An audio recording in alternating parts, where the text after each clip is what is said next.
चलिए खबरों को तफसील से जानेंगे। सदर कुल हिंद मजलिस इत्तेहादुल मुस्लिमीन असदुद्दीन अवैसी ने कहा कि मुल्क हिंदू राष्ट्र के रास्ते पर जा रहा है। उन्होंने कहा कि अगर मुल्क किसी एक मजहब का होगा तो अक्सरियती तबके के लिए यह हरगिज ठीक नहीं रहेगा। 60% लोगों को समझना होगा कि मुल्क को किस तरफ ले जाना है। अवैसी ने यह भी कहा कि उन्हें मुल्क की 60% आबादी जो कि 40 साल से कम उम्र की है उसकी ज्यादा फिक्र है। मुसलमानों को दूसरे दर्जे का शहरी बनाने की साजिश का भी उन्होंने इल्जाम लगाया। साथ ही सेकुलर पार्टियों की चुप्पी पर भी उन्होंने हैरत का इजहार किया और कहा कि अयोध्या केस के फैसले के बाद कई चेहरे बेनकाब हो चुके हैं। इस देश के उन लोगों को मैं अपील कर रहा हूं हाथ जोड़कर कि अगर आपको भारत से मोहब्बत है तो समझिए हमारी बात को। ये देश हिंदू राष्ट्र के रास्ते पर जा रहा है। अगर ये देश किसी एक मजहब का हो जाएगा तो मेजॉरिटी कम्युनिटी के लिए ठीक नहीं है। ये मैं बार बार इस बात को दोहरा रहा हूं। समझिए इस बात को। और आपको ये क्योंकि इस देश के 60% लोगों को समझना है, क्योंकि मुस्तकबिल आपका है। इस देश की 60% आबादी 40 साल से कम उम्र के लोगों पर मुश्तमिल है। आपको सोचना है कि आप देश को किस रास्ते पर लेकर जाएंगे। छोड़िए असदुद्दीन ओवैसी गद्दार है, देशद्रोही है, गंदा है, सब सही है, मुझे उसकी फिक्र नहीं है। मुझे फिक्र आपके मुस्तकबिल की है। मेरा क्या है, आज हूं कल नहीं रहूंगा, चला जाऊंगा मैं। मगर आप देखो किस रास्ते पर आप इसको लेकर जा रहे हैं, किस तरीके से आप कोशिशें की जा रही हैं कि हिंदुस्तान के मुसलमानों को सेकंड क्लास सिटीजन बनाया जाए। देखते जाइए आप, पॉलिटिकल डिसएम्पावरमेंट हो रहा है, इसका कोई इनकार नहीं कर सकता। आप एनआरसी लाएंगे, सिटीजन अमेंडमेंट बिल लेकर आएंगे, क्या पैगाम दे रहे हैं। और अफसोस मुझे इस बात का है कि जितने सेकुलर पार्टियां हैं इनकी जबानें बंद हैं।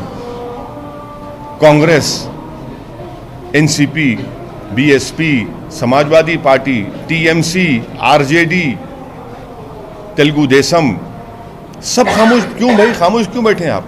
हमारे हिंदू भाई जो आज भी इस मुल्क में है, बड़ी तादाद में सेकुलर जहन रखते हैं, वो लोग समझ रहे हैं इस बात को। बीजेपी के चाहने वाले, आरएसएस के चाहने वाले मुझे तनकीद करेंगे, मगर इस जजमेंट के बाद बड़ी तादाद में बड़े बड़े लोग एक्सपोज हो चुके हैं, उनके चेहरे बेनकाब हो चुके हैं। और मुझे यकीन है हिंदुस्तान की उस जनता पर जो हिंदुस्तान के प्लुरलिज्म को की खूबसूरती को मानती है, वो खुद आज सोच रहे हैं कि हाँ, ये आज हमको दिख रहा है। नाथूराम गोडसे को मुहिब्बे वतन करार दे चुकी भोपाल की बीजेपी रुकने पार्लियामेंट साध्वी प्रज्ञा को क्या वाकई बाबा कौम महात्मा गांधी से परहेज है?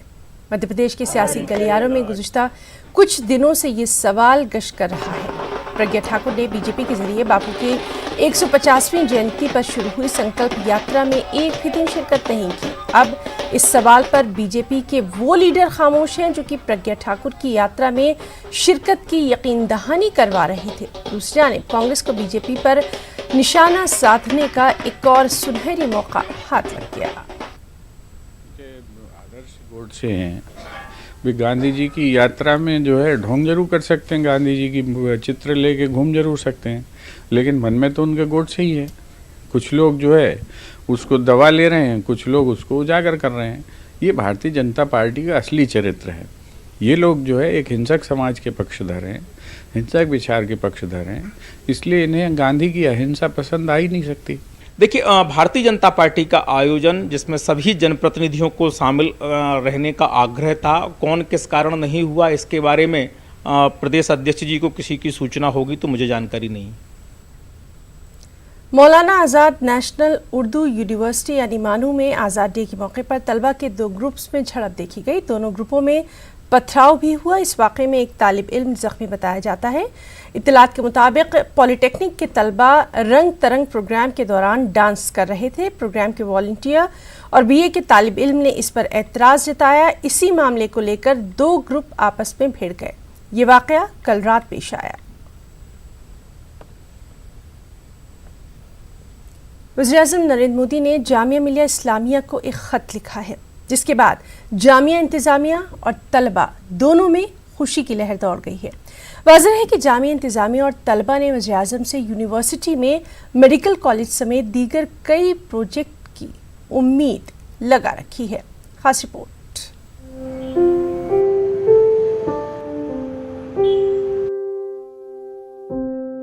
ये वही खत है जो वजीर आजम नरेंद्र मोदी ने जामिया मिलिया इस्लामिया को लिखा है। खत में वजीर आजम ने जामिया मिलिया इस्लामिया की तारीफ की है। खत में वजीर आजम ने जामिया की तहरीक आज़ादी से वाबस्तगी का जिक्र करते हुए जामिया के जरिए इत्तेहाद और तरक्की के लिए काविशों की सताइश की है। वजीर आजम ने जामिया के तलबा से मुल्क के रोशन मुस्तकबिल में हिस्सेदार बनने की ख्वाहिश भी जाहिर की है।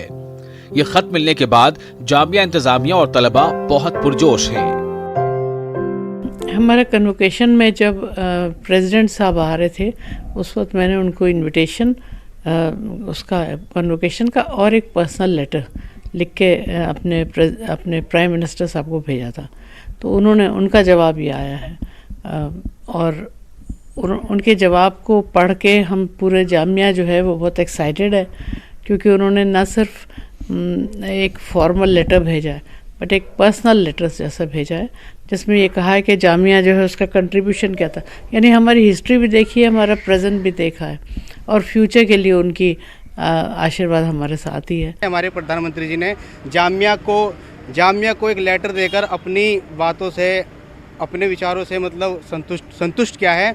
हमें बड़ी खुशी है और हम चाहते हैं कि जो ख्वाब हमारी वाइस चांसलर नजमा अख्तर जी ने देखा है कि जामिया के अंदर मेडिकल लाना, और प्रधानमंत्री जी के साथ में वो बड़े ही ज़ोरों शोरों के साथ में काम कर रही है, तो हमें एक उम्मीद है, उनसे एक आशा है कि जल्द से जल्द उस पर काम किया जाए और जामिया को मेडिकल से नवाजा जाए। जामिया में जो MBBS मेडिकल खुलने वाला है ये जल्द अज जल्द खुले। और दूसरी बात, यहाँ पर एक बैचलर ऑफ इंजीनियरिंग का कोर्स होता है BE का, तो वो कोर्स बंद हो रहा है। तो मैं गवर्नमेंट से गुजारिश करूँगा, AICTE से भी और जामिया एडमिनिस्ट्रेशन से भी, कि वो इसमें आए तो वो कोर्स दोबारा से शुरू हो। जामिया मिलिया इस्लामिया यानी एक ऐसी यूनिवर्सिटी जो 1920 में हुब्बुल वतनी और हिंदू मुस्लिम इत्तेहाद की अलामत के तौर पर कायम की गई थी। तब से लेकर अब तक जामिया मिलिया इस्लामिया ने मुल्क की तामीर और तरक्की में अहम किरदार अदा किया है।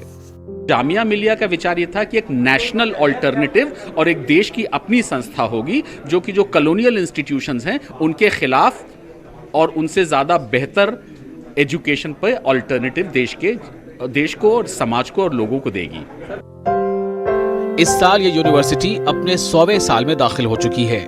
मुख्तलिफ शोबों में यहाँ 20,000 तलबा व तालिबात ज़ेरे तालीम हैं। मुल्क की सेहत को बेहतर बनाने के लिए जामिया कई सालों से मेडिकल कॉलेज का मुतालबा करती रही है।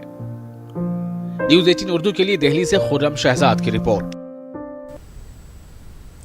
आज से 175 साल पहले एक ऐसी शख्सियत की पैदाइश हुई जिसने हिंदुस्तान की सबसे प्यारी ज़बान उर्दू को घर घर पहुंचाने में बहुत ही अहम किरदार अदा किया, और इस शख्सियत का नाम था इस्माइल मेरठी, जिनका आज यौम पैदाइश है। देखिए उनकी ज़िंदगी और कारनामों पर न्यूज़ 18 उर्दू की ये खास रिपोर्ट। मौलवी मोहम्मद इस्माइल मेरठी उर्दू की वो अजीम हस्ती थे जिनका अदबी कद भले ही मीर और गालिब जितना बड़ा न हो, लेकिन उर्दू जुबान की तवसी और तरवीज में जो अहम किरदार उन्होंने तन तनहा अपनी काविशों और सरगर्मियों से अदा किया, उसकी दूसरी नज़ीर उर्दू दुनिया में नहीं मिलती। इस्माइल मेरठी फारसी और उर्दू के मुअल्लिम और मुदर्रिस ही नहीं बल्कि एक कोहनमश शायर, अदब अतफाल से वाबस्ता तख्लीकार और दरसी किताबों के मुसन्निफ भी थे। इस्माइल मेरठी 12 नवंबर 1844 को उत्तर प्रदेश के तारीखी शहर मेरठ में पैदा हुए, जहां से बाद में हिंदुस्तान की पहली जंग आज़ादी शुरू हुई थी। उनके वालिद शेख पीर बख्श थे, जिन्होंने मोहम्मद इस्माइल को घर पर ही अरबी और फारसी की तालीम दिलाई। उन दिनों गुलिस्तां बोस्तां और शाहनामा फिरदौसी वगैरह फारसी की दरसी किताबें हुआ करती थी। फारसी की इन दरसी किताबों की आमोजिश के बाद उन्होंने रुड़की इंजीनियरिंग कॉलेज से डिप्लोमा हासिल किया। 16 साल की उम्र में मौलवी इस्माइल ने क्लर्क के तौर पर अपने करियर का आगाज कर दिया था। 1867 से 1870 के अरसे में वो जिला सहारनपुर में फारसी के मुदर्रिस रहे। इसके बाद आगरा में हुकूमत के सेंट्रल नॉर्मल स्कूल में फारसी के उस्ताद मुकर्रर हो गए और 1899 में वहीं से रिटायर हुए। सुबुकदोशी के बाद वो मेरठ वापस आ गए और बाकी जिंदगी तसनीफ तालीफ में गुजार दी। उनके आला अदबी व इल्मी खदमात के पेश नजर हुकूमत ने उन्हें खान साहब का खिताब दिया। मौलवी मोहम्मद इस्माइल अपने दौर से आगे की सोचते थे और नए जमाने के तकाजों से हम आहंग होने को मुकद्दम जानते थे। कदीम शायरी का गैर हकीकत पसंदाना अंदाज सुखन उन्हें नापसंद था और हमेशा नए तस्वुरात और ख्यालात की तरफ लपकते थे। उन्होंने गजलिया शायरी भी की और कुलियाते इस्माइल के नाम से एक ज़ख़ीम दीवान 1910 में उनकी जिंदगी में ही शाया हो गया। लेकिन असल शोहरत उन्हें बच्चों के शायर और दरसी किताबों के मुसन्निफ के तौर पर मिली। बच्चों के लिए उनकी नज़मों का मजमुआ रज़ाए जवाहिर के नाम से और भी पहले 1880 में शाया हो चुका था। मौलवी साहब का इससे भी बड़ा कारनामा ये था कि उन्होंने बच्चों को उर्दू सिखाने के लिए पूरा एक निसाब तैयार किया। ये निसाब इतना दिलचस्प और आसान था कि बहुत जल्द मुल्क के बड़े हिस्से में उनकी किताबें मदरसों और स्कूलों में पढ़ाई जाने लगी। गजलों के अलावा इस्माइल मेरठी ने इखलाकी नज़में भी किस्से कहानी के अंदाज में लिखी। रब का शुक्र अदा कर भाई जिसने हमारी गाय बनाई, और नहर पर चल रही है पंचक्की, धुन की पूरी है काम की पक्की। या फिर यूं तो छोटी है जात बकरी की, दिल को लगती है बात बकरी की। जैसे रवां दवां आसान मिसरों वाली उनकी नज़में बच्चों को फौरन याद हो जाती थी और उनके शऊर में उर्दू ज़ुबान के महज़्ज़ब लहजे के साथ साफ सुथरा अदबी ज़ौक़ बेदार होने लगता था। इस्माइल मेरठी की लिखी हुई दरसी किताबों ने उर्दू की कई नस्लों के जहन संवारे और उर्दू ज़ुबान उस जमाने की लिंगुआ फ्रांका यानी मुल्कगीर ज़बान बनने का जो दर्जा हासिल करने जा रही थी उसे मजबूत और मुस्तहकम किया। 1 नवंबर 1917 को मौलवी मोहम्मद इस्माइल मेरठी का मेरठ में ही इंतकाल हो गया। कुरे अर्ज़ पर जब तक उर्दू ज़ुबान बोली जाती रहेगी, उर्दू की तमाम नस्लें इस्माइल मेरठी की मक़रूज़ रहेंगी। और अब पेश है आज का बेसाख्ता।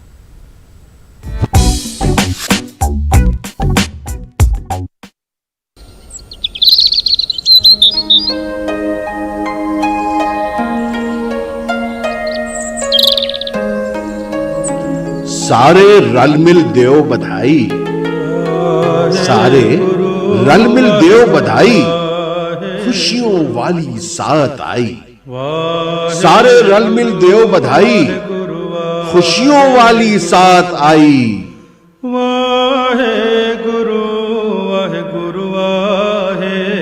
बाबा नानक जग में आए, बाबा नानक जग में आए, गुम अंधेरा चानन आई। बाबा नानक जग में आए, गुम अंधेरा चानन आई, चानन आई। गुरु प्रभ दी सारियां नूं लख लख बधाई। सतनाम वाहिगुरु, सतनाम वाहिगुरु।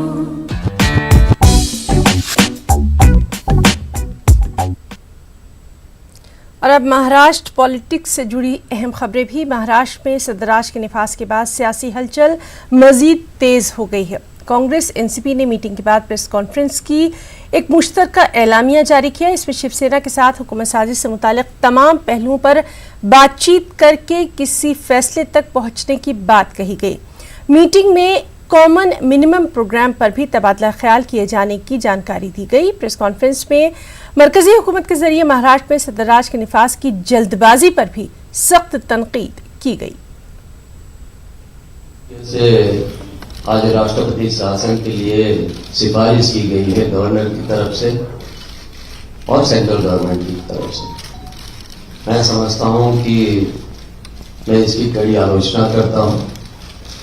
सुप्रीम कोर्ट की जो गाइडलाइंस है, पिछले 5 साल में इसी सरकार ने किसी भी गाइडलाइन का कहीं पे भी, चाहे वो उत्तराखंड हो, चाहे गोवा हो, चाहे अरुणाचल हो और भी राज्यों में, अपनी मनमानी की है और इसकी मैं जितनी निंदा करूं उतनी कम है।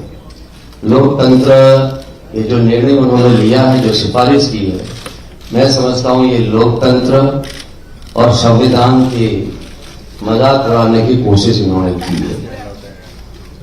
और गवर्नर साहब को भी पहले बीजेपी को बुलवाया गया, फिर शिवसेना को, उसके बाद एनसीपी को भी न्योता आया, लेकिन कांग्रेस को कहीं पे कोई भी न्योता नहीं आया या आमंत्रित नहीं किया गया। मेरे ख्याल से ये एक गलत बात हुई है, क्योंकि कल पहली बार हम लोगों को अप्रोच किया गया था और उसके बाद तुरंत कांग्रेस प्रेसिडेंट ने शरद जी से भी बात की और उन्होंने कहा कि कुछ बिंदुओं पर स्पष्टता होनी बहुत ही जरूरी है, वहां तक कैसे लेटर दिया जा सकता है।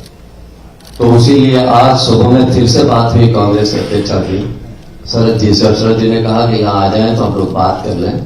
तो उसी के परिणाम स्वरूप, क्योंकि हमारी सहयोगी रही है चुनाव से पहले भी और अभी भी हमारी सहयोगी है, उनको कंसल्ट किए बिना हम कोई निर्णय पे नहीं आ सकते।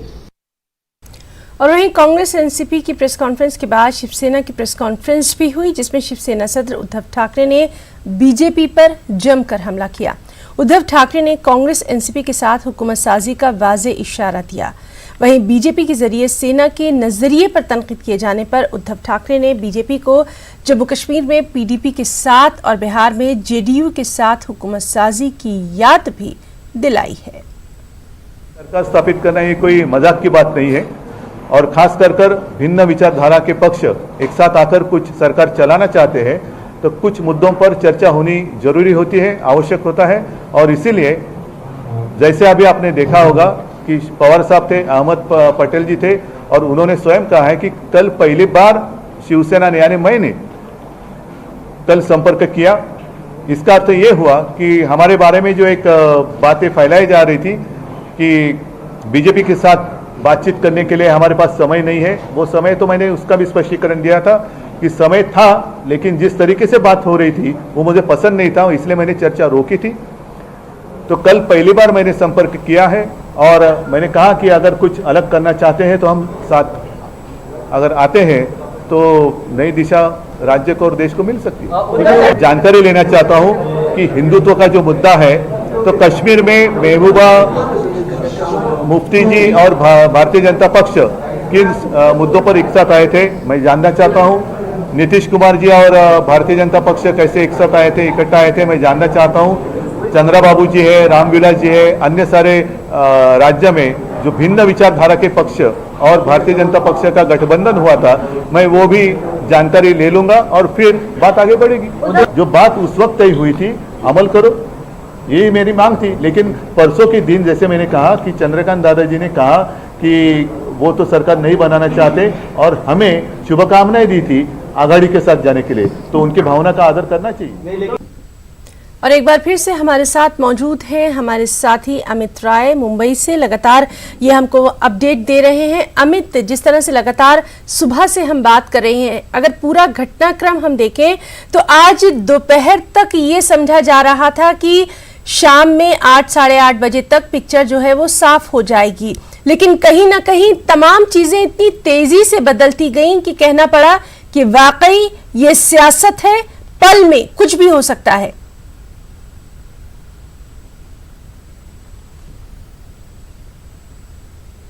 सब कुछ ठीक चल रहा था, लग रहा था कि शायद एनसीपी जो है सत्ता का दावा करने के लिए जा सकती है, लेकिन जैसे ही अजीत पवार ने एक पत्र दिया राज्यपाल को और 48 घंटों का समय मांगा, उसके बाद राज्यपाल ने जो है समय देने से इनकार कर दिया और फिर जो है राज्य में राष्ट्रपति शासन के लिए उन्होंने जो केंद्र से बातचीत की।